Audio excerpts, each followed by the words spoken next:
Well, hello there! So it's 2018 and some of you may have realized that it's time for you to get off that sad, lonely market you've been sitting on for the longest time. Are you 27 and live alone with your cat? Nobody loves me! I hear you. Online dating is tough, but don't worry. I'm here to give you some bulletproof tips on how to bag that 6-foot-tall, blonde, blue-eyed, hunky boyfriend you've been waiting for. Or probably just anyone with self-esteem low enough to talk to you. Big part of success with dating online lies within a great profile picture. Nobody wants to see what you look like at your ripe age of 27. Post a picture of yourself from 7 to 10 years ago, right after you finished college and you had those only 2 weeks of your life when your stomach was flat and you had clean hair. Remember, people love fake. The faker the picture, the truer the love. Here's mine. See?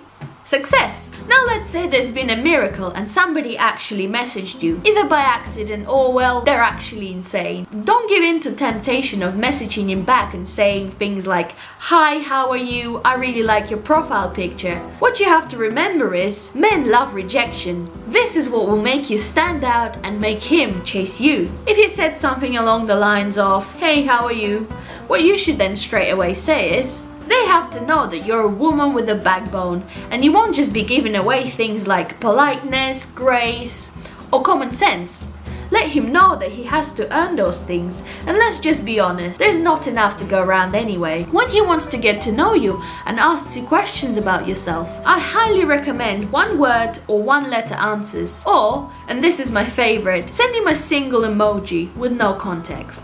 If by some kind of deranged chain of events this guy still wants to talk to you after your first encounter, you have to let him know your intentions as soon as possible. Send him pictures of yourself in a wedding dress you picked out for your upcoming wedding. And if you really want to raise the bar high, send him the bill for the dress you bought. This will let him know that you're a high-value woman who means business, and that you're also slightly unstable and dangerous, and men love danger. In an unlikely event of him actually asking to meet up with you, always say yes to everything and let him know that you have no plans. You never have plans. And you also haven't seen a live person in the last 50 days because you haven't left your house. The best option for your first date would of course be that 3 a.m. meeting at his place. And it's a date! No matter what he says. The point is you have to get in there before someone else does. Otherwise he will quickly lose interest and you pretty much have nothing else to offer. Now let's say for some strange reason he stops responding to you.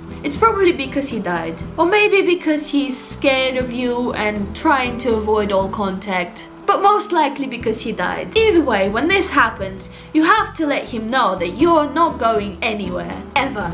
Send him large volume of messages every day. They don't have to be meaningful or coherent. This will show him that you're thinking of him all the time. And men find that hot. He will love that. And finally, when he tells you that he never wants to see you or hear from you ever again because you are, and I quote, Fruit Loop nut job, what he's really saying is that he's just not good enough for you. At this point, it's really up to you whether you want to stalk him for the next 5 years or whether you want to move on to the next poor sad bastard. If you like this video, check out my next video on how to get human friends and invite yourself to any party.